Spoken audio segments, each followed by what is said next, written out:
Selamünaleyküm saygılı teleseyirciler. Üç Filcan Haber Tele yayınının bugünkü sohbetinde biz cemiyet ve cemaat hakkında laf alıp baracağız. Halkımızın küreş yollarında uzak yıllar geçti. O devri üç kısma bölmek mümkün. Sovet devri, Ukrayna devri ve bugün Rusya devri. Her devrin kendi usulları, kendi yolları, kendi maksatları var idi. Bir devirden başka devire geçirilen usullar doğru çalışmıyor. Onun için biz bugün anlamak gerek. Biz bugün yeni şaraittayız. Bu şaraitta eski, biz bilen, biz öğrengen yolumuz her vakit doğru değil. Bugün biz şu meseleyi aydınlatmak için cemaat teşkilatlarının vekillerini bugünkü soframıza teklif ettik. Bugün bizde misafirlikte Kırım Birliği Regional Cemaat Teşkilatı'nın baş muavininin Enver Kantemir Umerov. Hoş geldiniz. Selamünaleyküm. Ve yaşlarımızdan yeni formasya diyen teşkilatının vekili, Pravlenyanın azası İbrahim Şerim. Hoş geldiniz. Merhabanız. Bugünkü asasi maksadımızın lafı bugün halkımızın istediğini, halkımızın daha yapılmayan işlerini nasıl ettirip ortaya çıkarmaya mümkün. Nasıl ettirip hükümet yüksek noktalarına aydınlatmak mümkün için bugünkü misafirlerimiz kendi teşkilatlarının hakkındaki işlerden bizi haberdar edecekler. Ben belirlesem kime nasıl layık olsa o dilde laf etmeye mümkün. Ömer Bey, buyurunuz Kırım Birliği hakkında bir tarif etiniz. Doğru. Evet, biz bugün iki diline laf etmeye mecburuz. Çünkü bir taraftan bu sualler pek derin bakılmaya gerek. Hem görsetmeye hepsini gerek. Ama o kadarlık bizim bilgimizde bekim yok bir taraftan. İkinci taraftan bizi dinleyen halkımız da pek derin özün dilini bilmiyor. Üçüncü taraftan bizden başka adamlar, yüksek oturgan adamlar da dinliyor. Onların hakkında da biz bir şeyler söyleyeceğimiz. Çünkü onlar da aklına tutsun bir şeyler. Onun için iki diline bekim laf edeceğimiz. Onun için ben Ulin'de... Buyurun. Evet. Ben belirlesem bu mülkün. Açık. Bizim açıktan Evet. açık laf. Onun için başta söyleyeyim bu bizim teşkilat için. Bizim teşkilat Kırım Birliği teşkilatı. O Rusça o Единство Крыма, yoksa Единый Крым degen gibi.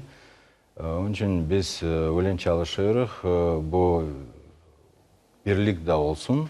Hem bizim halk içine birlik olsun, hem Kırım etrafımıza, bütün halk yaşayan Kırım'da anda da birlik duyulsun. Bizim fikirler onların aklına girsin. Hem onların işi de bize karşı çıkmasın onun için. Evet. Son bizim Kırım Birliği Teşkilatı'dan teklif etti, hem çağırdı, hem yaptı bu Kırım Tatar halkının cemaat şurasını. Anda 25 tane teşkilat girdi. Hem bu 25 tane teşkilat için çalışıyor. Şimdi bir Rus diline de söyleyeyim. Наша общественная организация Крым Birliği которая в переводе означает «единство Крыма», она исповедует цели объединения, прежде всего объединения крымско-татарского народа, то есть здоровых сил крымско-татарского народа, а также объединение понимания и усилия представителей других народов, живущих в Крыму, для решения наших общих вопросов.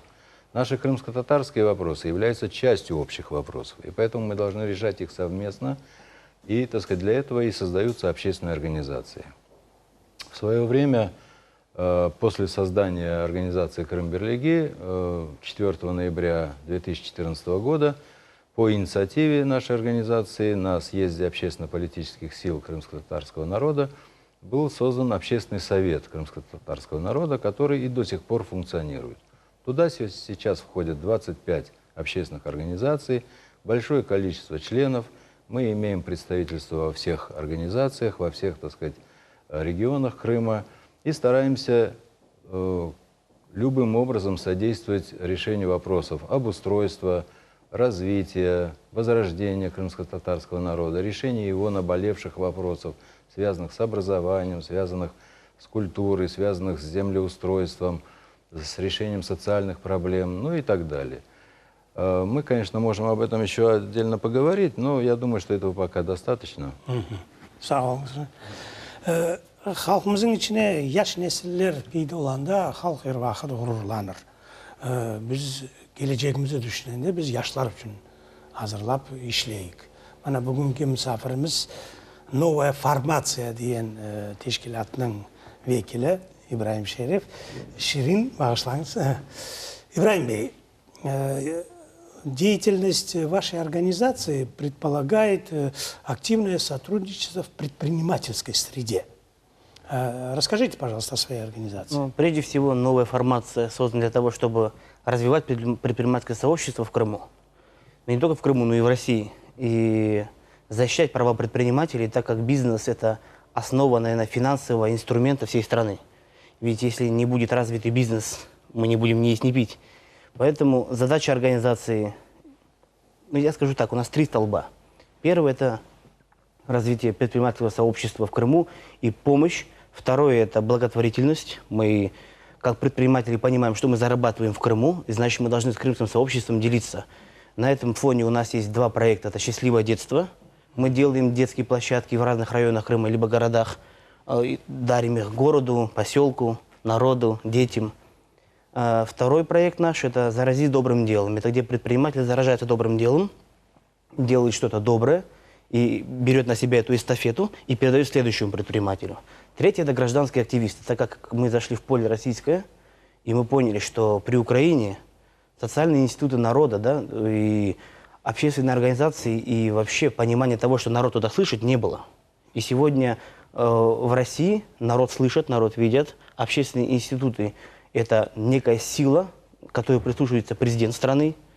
И мы думаем, что взяв пласт именно новых людей, так и название организации – это новая формация, это новые люди, люди нового формата, изменит будущее. Вот мы хотим, что в предпринимательском сообществе мы выстраиваем свою политику так, что это не какое-то лоббирование интересов определенного бизнеса, это полностью законодательные инициативы под определенную группу пласта бизнесменов, например, малого производства, это пищевое, там, и ткальное, и промышленность мелкая, и также торговля. И защита бизнеса заключается в том, что сегодня, к сожалению, законы довольно сложные. И сложные для нас, для крымчан, потому что мы только перешли в российское пространство. И кажется, вроде бы уже все прошли, но трудности все остались. Вот, например, мы озвучивали о паях. Есть такие предприниматели, у которых пайщики – это 1000 человек, да, у них там несколько тысяч гектар земли, несколько тысяч гектар земли, и они должны пройти кадастр, переоформить землю и так далее. Один предприниматель может пропустить своих пайщиков, 3-4 человека в кадастре в день. Ну и легкой арифметикой можно посчитать, да, сколько 1000 пайщиков должны проходить, а ему ведь работать в поле российского и делать, например, нам творог, как крымский молочник. У нас есть такой предприниматель в команде. И так что... То есть он должен или работать, или заниматься бумагами. Или заниматься бумагами, да. Поэтому надо понимать, что В Крыму бизнес больше всего нуждается в поддержке сегодня. И мы готовы. Вот такой вопрос. Новая формация – это, значит, новый взгляд на бизнес и новые продвижения законодательной инициативы. Мы сегодня И знаем... деловые отношения. ко Деловые всему. отношения, да. Да. Да. Мы знаем, сегодня ситуация на южном берегу Крыма очень сложная, потому что огромное количество предпринимателей не имеют правоустанавливающих документов. Вы сталкивались с этой ситуацией или как-то рассматривали ее? К нам еще не приходили предприниматели с этого направления. Не приходили. Но я знаю, что ситуация там очень накаленная, что даже общественные слушания проходят, ломая через колено. Нужно понимать, да, что существуют законы федеральные. Те же, например, 100-метровая зона от моря, которая должна быть свободной. К сожалению, при Украине, опять же, так говорить нельзя. Я не хочу говорить, что Украина была плохим государством. Просто я говорю правду. Ну, В как то было? время, да, было правда. Хаотично раздавали землю, но в тот же момент, например, крымско-татарский народ не получал землю. Получали землю только те, кто был связан с Да, властью мы и так прекрасно далее. помним, как на Крым смотрели как на дачный участок. И не Однозначно. только на Южном берегу, Да. везде. И весь Крым. Главная И- цель была разделить. И проблема не в предпринимателях. Проблема в том, что не было планов городов, проектов. И сегодня, чтобы полностью пройти весь этот этап и сделать общий архитектурный план Крыма, той же Ялты, да, которая считается жемчужиной мира, это очень сложно, потому что все это нужно менять и делать. А представляете, предприниматель зарабатывает деньги, платит налоги, и он должен сегодня снести свое здание за свой счет, а ему взамен ведь должны дать землю. Взамен что-нибудь такое же. Вот, например, это пример. Я сталкиваюсь сейчас с таким в центральный рынок города Симферополя. Многие предприниматели, которые там есть, у них договоры до 2020 года. Но при разговоре с администрацией города Симферополя мы приняли решение как предприниматели, наши ребята все снесли свои объекты и ждут, что им как в инвестиционном проекте дадут в другом месте землю. Но сегодня этот вопрос остановился.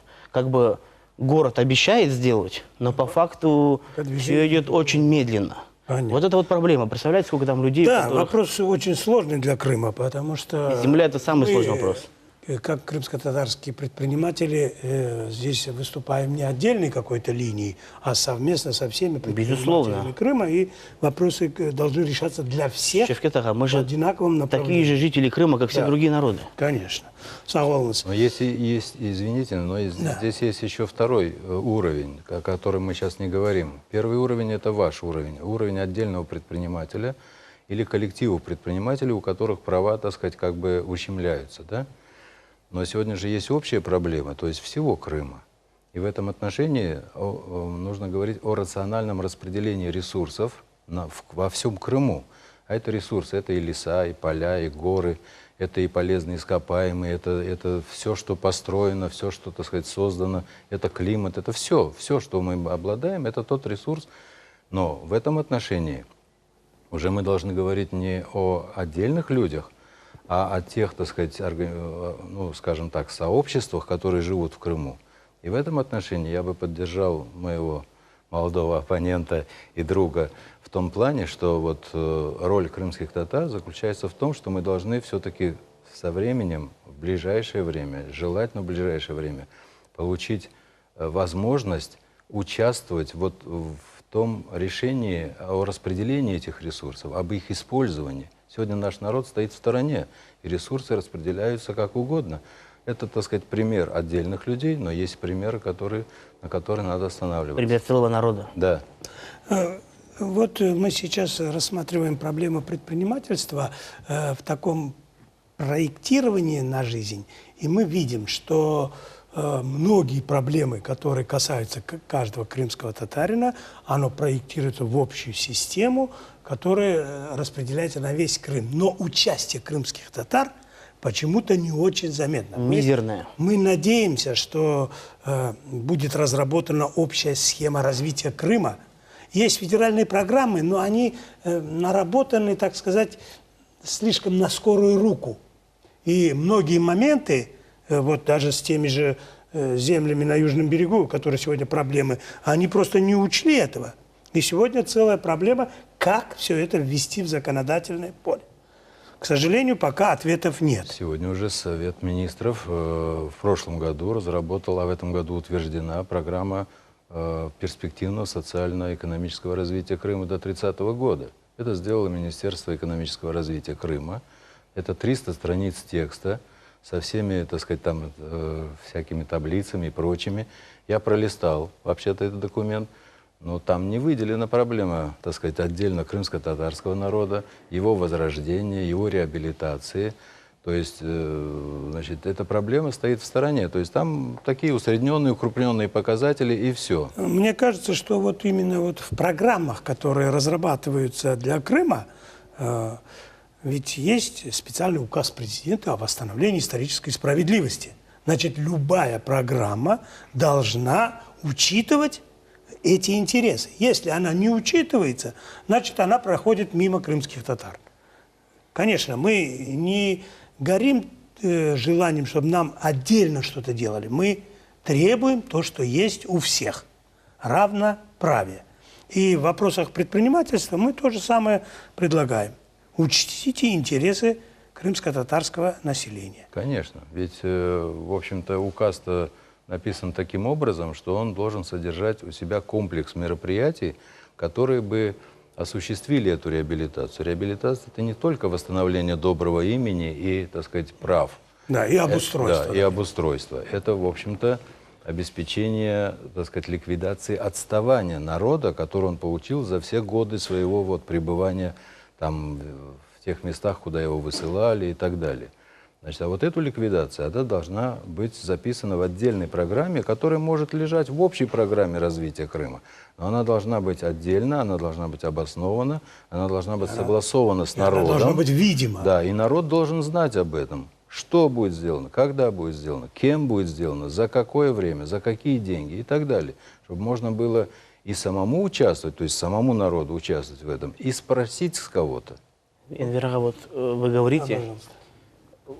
поддержка народа и учесть все наши поэтапы, да, как народ должен развиваться, потому что мы реально отстали. Вот и для меня вот удар, да, я не понимаю, как быть молодежи дальше. Вот крымско-татарская молодежь на сегодняшний день, я буду говорить откровенно, да, если можно говорить в рамках передачи, пожалуйста. она брошена. Нет ни идеологического воспитания, нет ни пошагового развития, интеллектуального воспитания молодежи нет.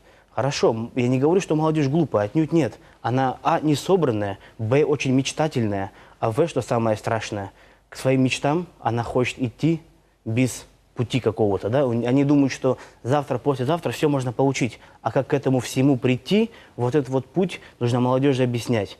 Я думаю, что в программах реабилитации нам, самим хотя бы, нужно добиваться того, что туда вписывали, что молодежь крымских татар нуждается в отдельном центре развития молодежи, потому что мы заслуживаем этого. Когда мы были в Крыму до депортации, я помню, что, извините, я не помню, я читал, что, да, я читал Гаспринского, он шел так, он сначала научил молодежь читать, а потом делал продукты, которые бы развивали ее интеллектуально. И на фоне его всего труда, этого 40-летнего, выросла та молодежь, которая вот сегодня до сих пор нас толкает вперед. Это наши родители, наши деды и прадеды. И молодежь, она же будущее. Если мы сегодня будем говорить о насущных проблемах одного дня, то мы как народ вообще растворимся. Нужно думать хотя бы на 10 лет вперед. Нужно для молодежи ставить такие задачи и цели, и такие интеллектуальные задачи, которые бы она хотела бы сама решить, чтобы молодежь вовлекалась в политическое, социальное пространство. Потому что мы не видим ни общественных организаций сильных, молодежных, которые бы выстраивали бы какие-нибудь... Вот как раз об этом мы сейчас и поговорим во второй части. Бюрнес Брерхаве. Да.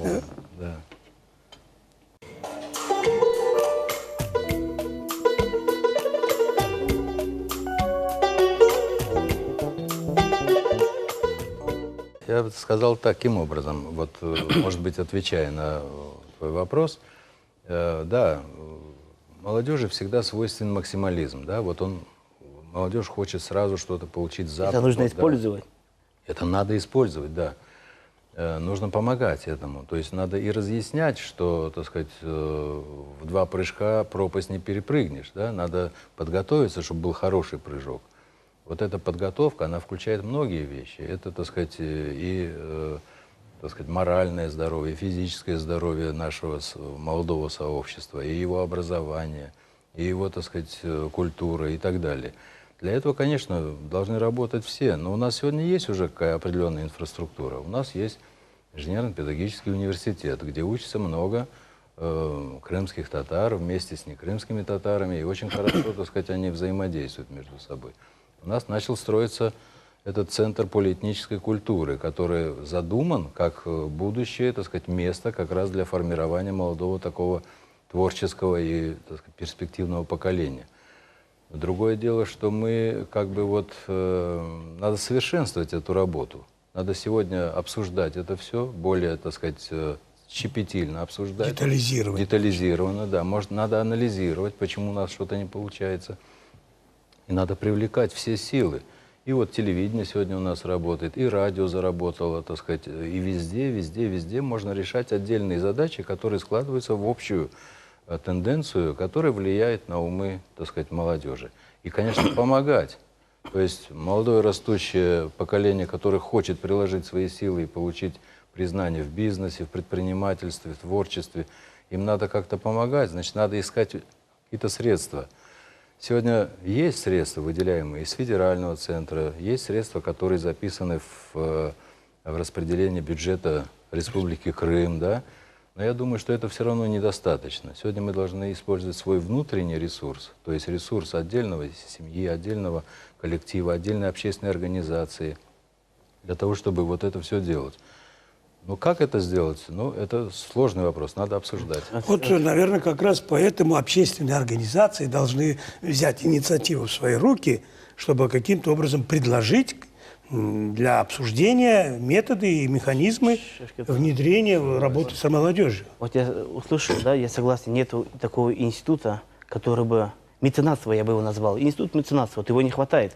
Вот как я видел в Турции, есть люди, которые, вот довольно богатый человек, он берет под свою опеку с бедной семьи умного мальчика, платит за его образование, за его физическую подготовку и растит чемпиона Олимпийских игр, растит ученого, растит большого производственника, большого бизнесмена. Нам этого не хватает. Мы сегодня, к сожалению, на такой плоскости находимся, что, например, спикер крымский татарин – это красная тряпка для всех других народов, живущих в Крыму. Красные тряпки, они все будут против этого. И проблема в том, что проблема... Не надо говорить нас самих, да, проблема в этих обстоятельствах, как получилось.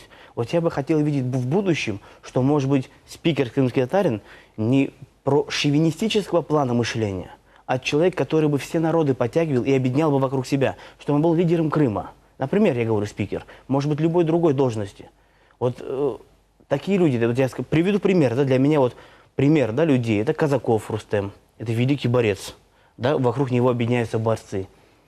Руслан Бальбек, политик, молодой, к нему тянутся люди. Я просто был недавно у него, я видел, какие очереди людей стоят и как решаются вопросы.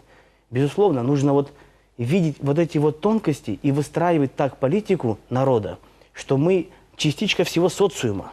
Если мы молодежь не будем в этом пространстве воспитывать, мы сегодня видим, что молодежь довольно-таки ушла от своих традиций, от своего языка, культуры.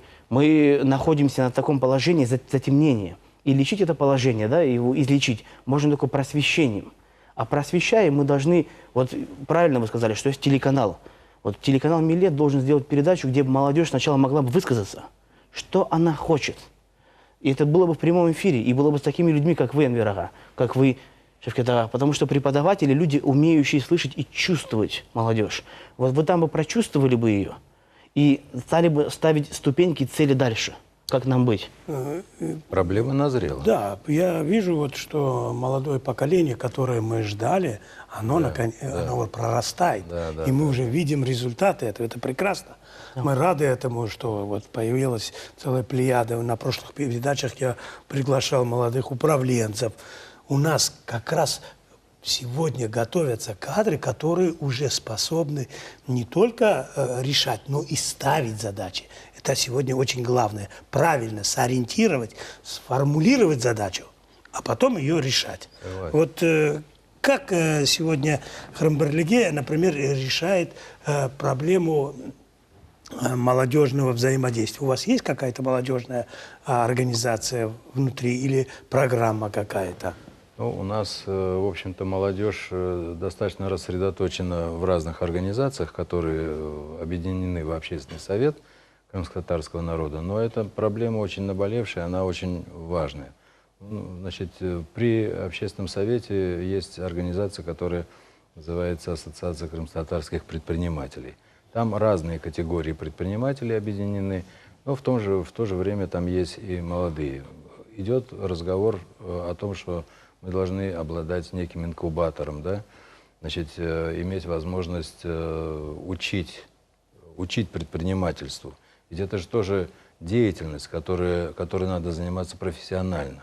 То есть у одних есть к этому как бы природная предрасположенность, а другим нужно эту природную предрасположенность довести до высокого уровня. И это очень важно для нас, потому что у нас действительно, чтобы быть меценатом, надо занимать какое-то солидное положение в бизнес-мире, чтобы ты имел возможность выделять часть средств. Мы к этому идем. Просто у нас в предыдущее время все ушло на собственное обустройство, по сути дела. И это поколение, хорошо, что сегодня оно уже, вот молодое поколение, задумалось об этом и требует этого. Значит, это нужно. Но в этом отношении мы пытаемся ставить определенные вопросы на уровне Государственного совета, на уровне наших чиновников. Мы, так сказать, предлагаем некоторые, скажем так, решения, административные решения, которые должны быть приняты на государственном уровне в Республике Крым. Достучаться сложновато. Поэтому нам нужно, чтобы наши инициативы, допустим, или их инициативы, или инициативы другой какой-то молодежной организации или другой организации, чтобы они, значит, имели подкрепление от остальных, чтобы это было общее требование, общее представительство, общие пожелания. У нас есть и организации, которые, так сказать, представляют людей ну, как бы с ограниченными возможностями. Там тоже много молодых. И это тоже нужно, так сказать, делать. Это наше будущее. У них, если у них, так сказать, ноги не очень хорошо ходят, то у них, может быть, голова хорошо работает. Надо этим заниматься. Однозначно. Да.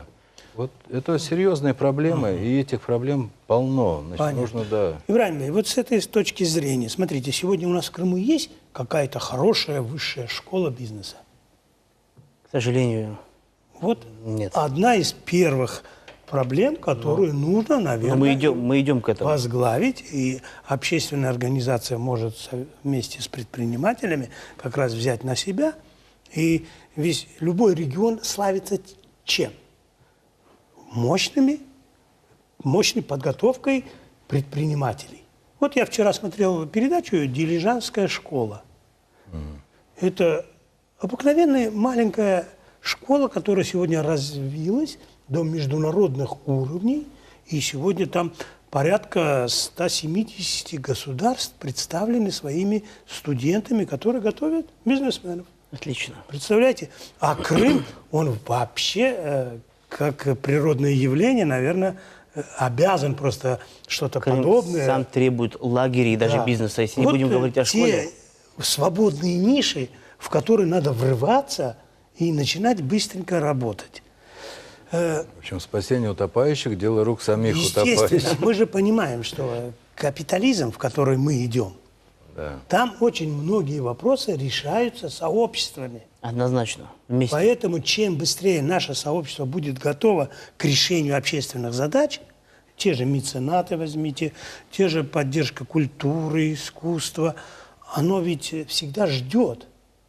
Потому что талант надо поддерживать. Как есть хороший, то талант сам очень тяжело развивается. Там надо помогать. Да. Бездарности пробьются сами. Конечно.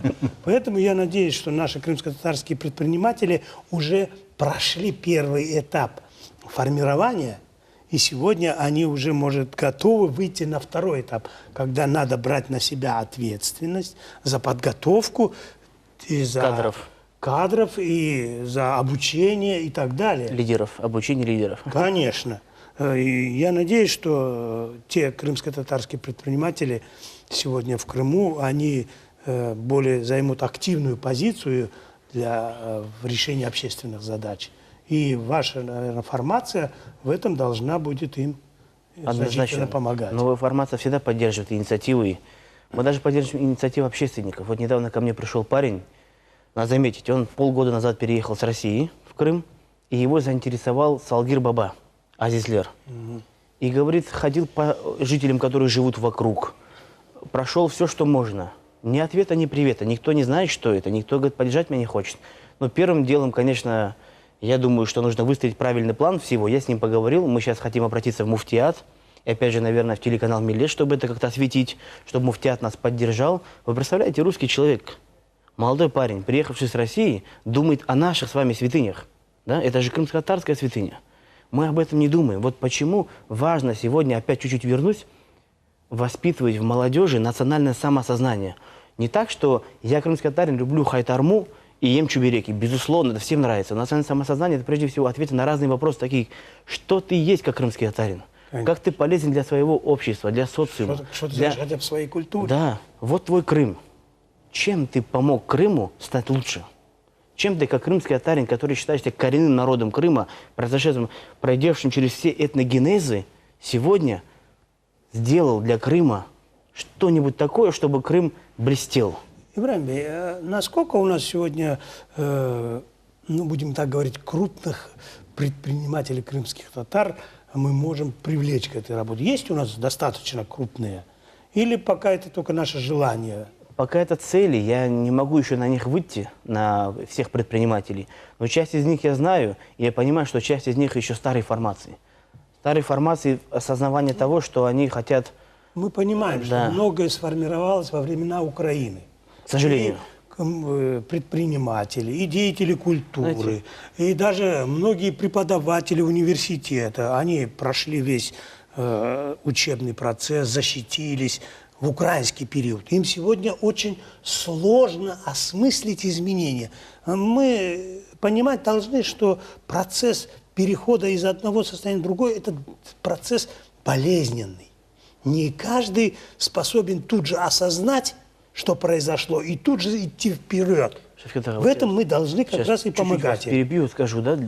В моем понимании предприниматель должен быть искренним патриотом. Что такое искренний патриот, крымский татарин? Это тот, который прежде всего вперед ставит вопросы крымско-татарского народа, своей родины, потом свои.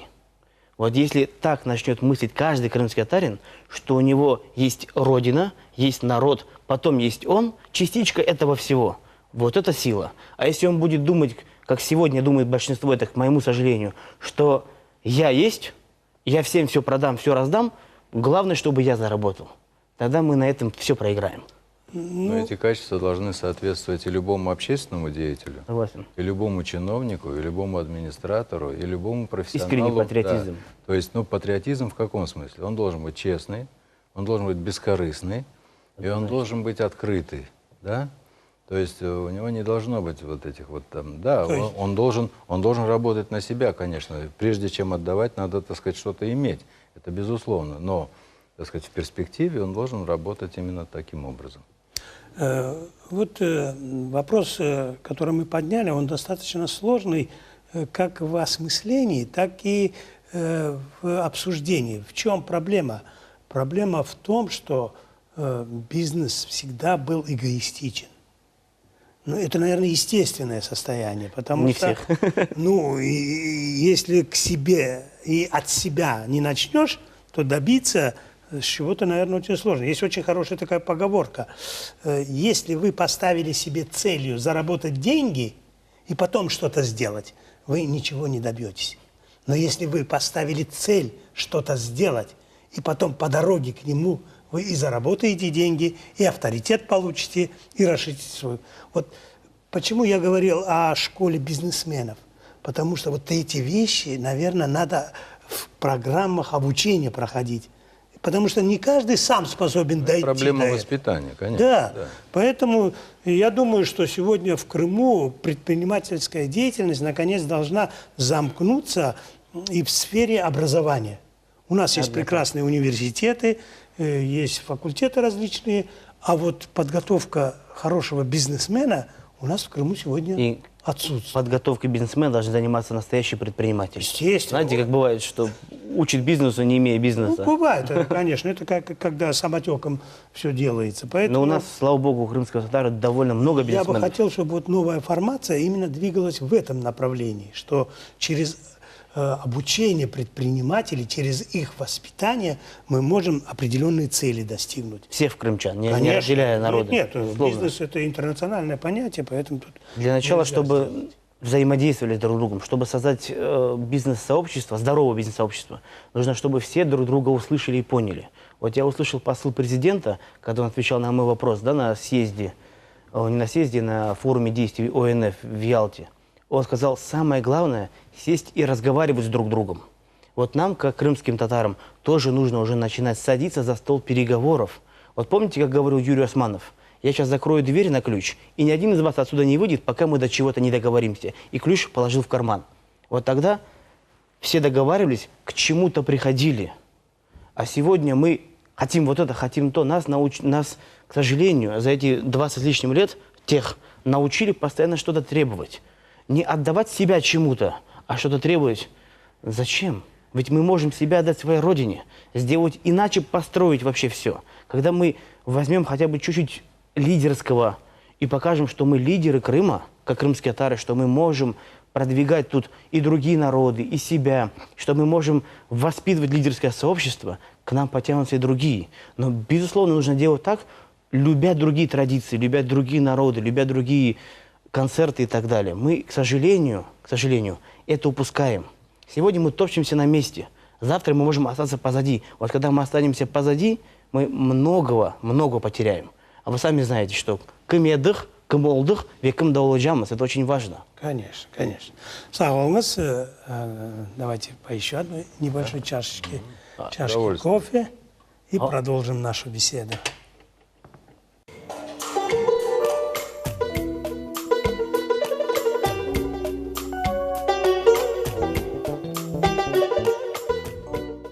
Энвер Бей, вот проблемы, которые мы осветили, они, естественно, есть производные некоторых более высоких проблем, которые необходимо сегодня освещать, уметь поставить и искать механизмы решения. Сегодня очень много вопросов именно по республике. Очень много среди наших слушателей и телезрителей тех, кто задает вопросом, вот республика, говорят, а что это такое, нам не объясняют. В России есть один принцип построения республики. Это национальный принцип. Другого в Российской Федерации не закладывается. Но сегодняшнее состояние Республики Крым вызывает много вопросов. Вот какие бы проблемы осветили бы вы для улучшения среды обитания Республики Крым? Ну, давайте начнем с того, что, в общем-то, семантическое, смысловое значение слова «республика» – это общее дело. То есть все вместе должны заниматься общим делом. В данном случае мы строим новое государство, новую государственность на территории Крыма. Ну, я именую Севастополь, говорю только о Республике Крым. Значит, если мы строим республику, то мы должны все участвовать в этом строительстве, не отодвигая никого, ни отдельного человека, ни тем более какое-то сообщество, ни какую-то общность. На сегодняшний день одна из главных проблем в этом отношении является то, что в целом, я так считаю, что мы наблюдаем системный кризис управления в Крыму. Я имею в виду именно руководство, все руководство Крыма, которое, так сказать, как бы замкнуло на себя решение проблем, отодвинув вообще все сообщество Крыма в сторону. И оно пытается решить этот вопрос, там, принимая какие-то решения, выпуская постановления, законы какие-то и так далее. Все варится у них там. Народ, так сказать, просто за этим наблюдает со стороны. Значит, это совершенно четко подтверждаю, потому что есть косвенные признаки того, что это системный кризис. Потому что, судя по тому, кто у нас назначается, кто занимается, насколько профессионально все это происходит в том или ином министерстве, значит, мы это видим. И результат за 3 года мы тоже видим. Оцениваем и состояние Крыма, и состояние нашего управленческого, так сказать, корпуса, и его сменяемость. Причем, так сказать, сменяемость Текучку даже, можно сказать. худшего на еще более худшего, возможно. Ну и топтание на месте во всех отношениях. Я считаю, что это вот главное.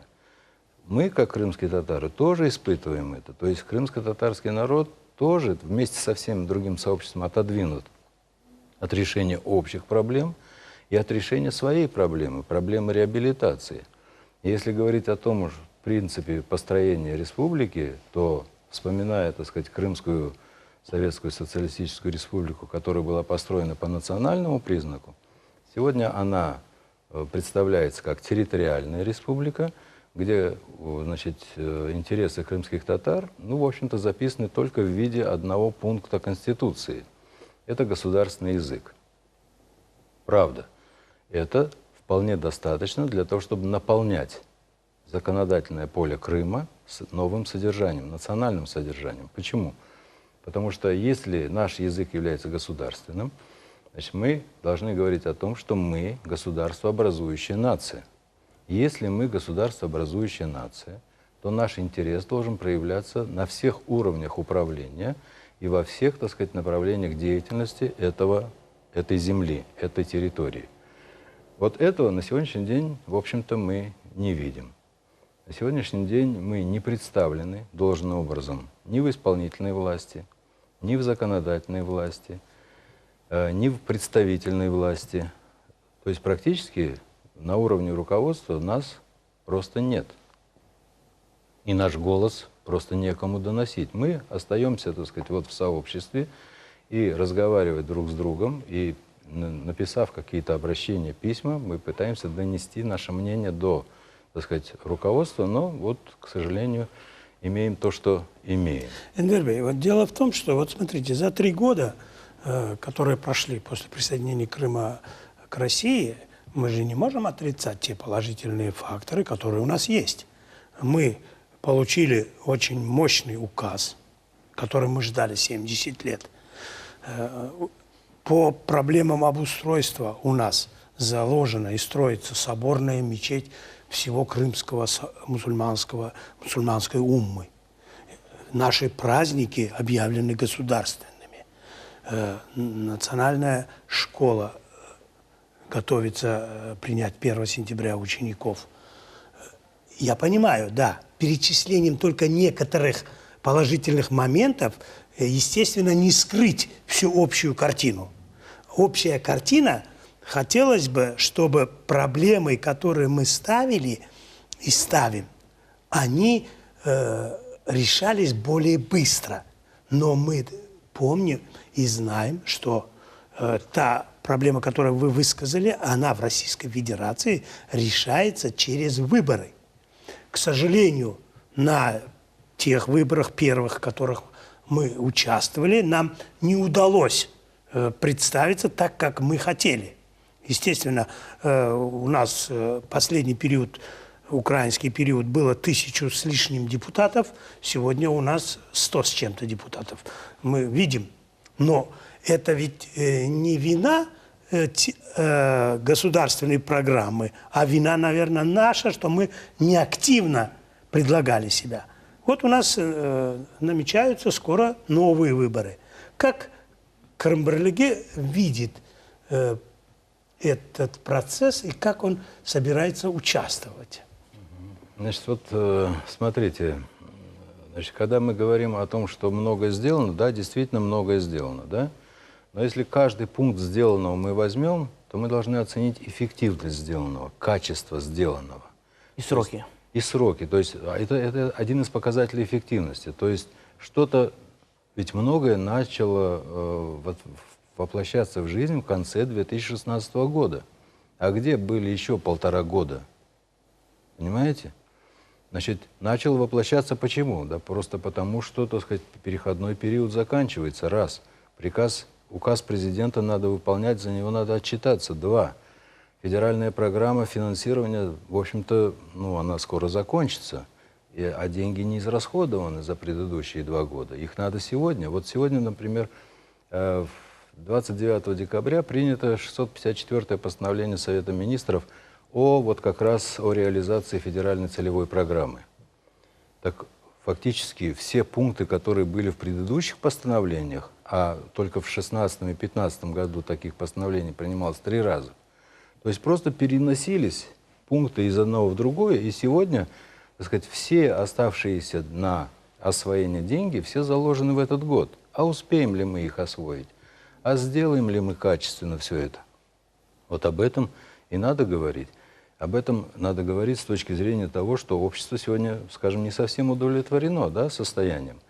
Но сегодня общество, вот мы говорим, с одной стороны, я просто хочу донести до всех, что как раз наше за 3 года нормальное отношение к воссоединению Крыма с Россией, участие во всех процессах, участие во всех праздниках, так сказать, проявление активности, участие в выборах, поддержка, так сказать, президентского направления, президентской партии, в результате чего прошли, так сказать, там депутаты, которые прошли. Но теперь мы получаем возможность, легитимизируя свое участие, мы получаем возможность спросить с власти, то есть мы обязаны спросить, потому что власть получила власть благодаря тому, что мы наделили ее этими полномочиями, то есть народ наделил. И народ должен спрашивать со своей власти. И вот теперь наступает это время. А впереди действительно через 1,5 года новые выборы. Надо к ним готовиться. Надо ликвидировать вот эту вот значит, ситуацию, когда крымские татары представлены только 3 депутатами, которые ничего не могут сделать по линии реабилитации. Сегодня мы проанализировали, в общем-то, и значит, это все опубликовано у нас в разных документах. У нас есть экспертное заключение по выполнению указа президента, где совершенно четко показано, что указ президента, состоящий из 4 пунктов, не выполнен ни по одному пункту. То есть, да, там что-то есть, за что можно отчитаться. И отчитываются. И даже, так сказать, это считается хорошо сделанной работой. Но на самом деле, при серьезном взгляде, значит, работа выполнена, ну, мягко скажем, нехорошо. И поэтому, значит, эту проблему надо ставить и надо готовиться к следующим выборам. А для этого мы должны как раз всю общественность поднять, потому что если каждый крымский татарин, который должен проголосовать за свое будущее, проголосует, то у нас появится очень солидная фракция в Государственном Совете, а потом у нас появятся, так сказать, люди в исполнительной власти, появятся люди в муниципальных органах, в руководстве. Ведь у нас 3 больших региона Крыма, так сказать, это, ну, солидно представлено населением крымских татар. А руководство там не крымское татарское. Это не говорит о том, что если будет крымский татарин, он будет решать только крымские татары, проблемы крымских татар. Этого никогда не было. Мы, так сказать, за всю историю своего вот этой вот так называемой депортации и возвращения мы научились жить так, чтобы и нам, и окружающим было хорошо. И это мы умеем делать. Конечно. Поэтому на будущее, я думаю, что вот это думаю, главное. что Да. представительство, этническое представительство во власти, оно нужно самой власти. Для того, чтобы эта власть получала доверие. Да. И она должна это понять. Для чего? К сожалению, конечно, не понимает вот сегодня. почему мы ставим эти вопросы, и я думаю, мы правильно их ставим, потому что легитимизация власти, доверие к власти позволит многие вопросы быстрее решить. Шеф-Китага, да. Вот мне не хватает, знаете, чего во всем этом? Вот гражданского активизма, чтобы народ сам мог просматривать расходы, чтобы народ видел, как указ президента исполняется. Вот не хватает лидеров общественного мнения в том или ином районе. Вот если были бы лидеры общественного мнения Акмечети, избранные самим же народом, если народ был бы активный, он бы мог просчитывать и просматривать финансовую часть, госзакупки, строительство, того, как оно идет, сроки. Это все работает, эти институты в России работают. Он бы мог писать отчеты, отправлять там аналитические справки в администрацию президента, в тот же Общероссийский народный фронт, лидером которого будет президент. Правильно, вот правильно вы говорите, но все эти вопросы должны решать общественные организации. Однозначно. Вот однозначно. чем больше и чем быстрее мы создадим их на местах уже. Вот я вижу вот лидеров в общественных организациях, и, безусловно, эти лидеры, за которыми есть люди, должны стать представителями власти, особенно законодательной, чтобы, вы правильно говорите, чтобы наш народ слышали, чтобы наш народ видели, и народ бы видел, что его представители работают.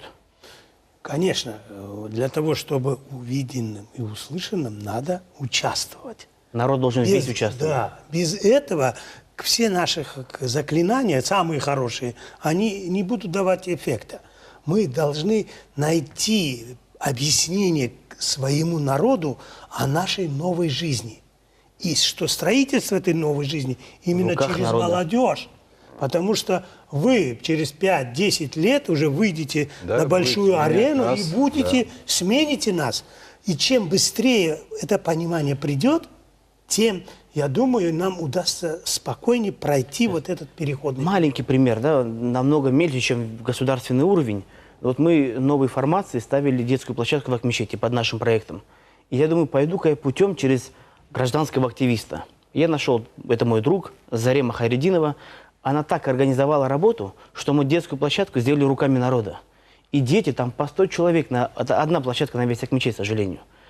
А живет-то 6 тысяч человек, грубо говоря. Конечно. И если бы вы это видели, когда 12 часов ночи отцы делали там все, копали, расстилали щебенку, ставили площадку, я увидел, что народ можно объединить. Конечно. Нужна национальная идея. Правильно, Ибрагим Бей, вот смотрите, в тот период, украинский период, когда мы все были заняты обустройством, мы понятие единства понимали только как политическое. К сожалению. Вышли, организовать какой-то митинг, что-то сделать, разошлись А домой. баллы получали другие а люди. Дома социальные проблемы, которые необходимо делать, мы объединяться не умели. И этот процесс, к сожалению, затянулся. И сегодня вот ваш пример как раз и говорит о том, что вот эти вопросы сегодня должны стать во главе. Что делать во дворе, у себя, на улице, в поселке? Это же наша жизнь. С Мы её маленьких украшаем. камней строятся Конечно. большие объекты, конечно. То, что мы привыкли требовать на высоком политическом уровне, оно сегодня уже во многих вопросах решено. Законы, указы приняты. Делайте. Теперь уметь надо их воплотить. Однозначно. А вот с этим, к сожалению, идет буксование как в государственной структуре, так и у нашего народа тоже. Внутри народа очень сильная Да, мы пробуксовка. тоже не совсем понимаем, как же воплощать. А вот эти мелкие шаги, я думаю, как раз и вот- позволят правильно двигаться. Вот эти вот гражданские активисты, нужно ее брать, и они могут даже... И не нужно выстраивать какую-то предвыборную кампанию. Народ их и так уже любит. конечно. Ну и прислушиваться к их мнению. Это будущий депутат городского совета, который бы интересы Акмечети бы довел бы и провел бы эти интересы, и в бюджет бы вбили бы. Да, и сделали бы, может быть, дорогу, еще одну детскую площадку. Ну, надо понимать, что без участия народа, если народ ее не вытолкнет, эту девушку, Нет, конечно, мы ничего не решим. пробка останется на месте, и мы никуда не выльемся. Да. Безусловно. Энверби, и я бы хотел послушать, вот все-таки мы, скажем так, старшее поколение, Ну да, старой формации. старой формации. Новой формации. Нет, Да, вы да. пример для нас. И поэтому наш взгляд на жизнь очень, наверное, сегодня ожидаем для молодежи. Молодежь хочет слышать и в резонанс своих внутренних чувств услышать мнение вот старшего поколения. Вот как вы думаете, как с самого низа молодому активисту построить свою работу, чтобы он стал узнаваемым? Такой чистолюбивый, да? Да, да, да. Ну, Вопрос. это нормальный процесс. Ну, во-первых, надо не бояться предлагать себя и свои инициативы. Не бояться. То есть человек, у которого изнутри как-то выпирает все, желание, да, он должен его демонстрировать. Он не должен этого бояться. Это первое. Второе, он должен, конечно же, прежде чем, потому что можно выделиться совершенно в ненужных областях, и тогда ты будешь просто изгоем общества, или вообще с тобой займутся какие-то правоохранительные органы, да? Вот, поэтому нужно соизмерять свои желания с тем, что, так сказать, вот, ну, хотя бы какие моральные устои вокруг тебя в сообществе. Я уже не говорю, допустим, молодежь еще не знает закона, она не читала там, их молодежь не образовывает в школах должным образом, да, но тогда надо опираться на общественное, так сказать, мнение, на моральные устои, которые вокруг тебя, в семье, в сообществе, у соседей, в вашем, так сказать, там, махале, как говорится, в вашем микрорайоне, в котором ты живешь. У нас 300 поселков компактного заселения. У нас там должны работать, общественное мнение очень должно работать. У нас должны быть старики, которые, так сказать, вот, являются людьми, которые говорят, это правильно, а это неправильно. У нас должно быть общественное мнение. Вот мы сейчас ушли как-то от этого общественного самоуправления. Мы потеряли свою традицию вот в селах иметь, так сказать, авторитетные значит, какие-то сообщества, с которыми советуются, к которым приходят. Но сегодня... Которое выстраивает мнение Да. общества и доносит его выше. Но сегодня мы именно поставлены в ситуацию, когда спасение утопающих – дело рук самих утопающих, и нам приходится сегодня заниматься этим делом. То есть народ все равно к этому придет. Он сегодня вынужден будет. Вот я недавно посмотрел передачу, как в Москве киргизское сообщество живет. И у киргизского сообщества, так же, как у таджикского и узбекского, свои, оказывается, поликлиники, свои пункты питания, свои общежития. Все, они постепенно организовались. И в Большой Москве есть маленькое государство киргизов. Да? Мы, живя у себя на родине, имея как бы свою республику, мы вынуждены сейчас тоже заниматься такими вещами. Это касается и общественных моментов, и, так сказать, инфраструктуры обслуживания. Это тоже наша задача, задача общественности. Так, у общественных организаций получается очень многоуровневая структура и задач. То есть, начиная от того, чтобы мониторить работу государственных органов и, так сказать, допустим, там, работу самого государства, и заканчивая вот теми общественными инициативами, которые надо поддерживать, создавать, лелеять и так далее. То есть тут море И тогда работы. тебя кто-то заметит, Да, естественно. Крымско-татарскому сообществу прежде всего нужно понять, что он должен быть модным. Понимаете, модным не в том понимании, что красиво одет, а в том понимании, что у нас блестящая культура, да, востребованным. Чтобы все, кто приезжал в Крым, понимали, что приезжают в гости к коренному народу крымско-татарскому, чтобы видели красоту Это очень культуры, важно. богатство народа, богатство не финансовое, а богатство духовное. У нас это все есть, но, к сожалению, мы сегодня вбились в какой-то угол и отбиваемся от каких-то ветряных мельниц. Нет этого всего. Есть народ, есть его родина, есть другие народы.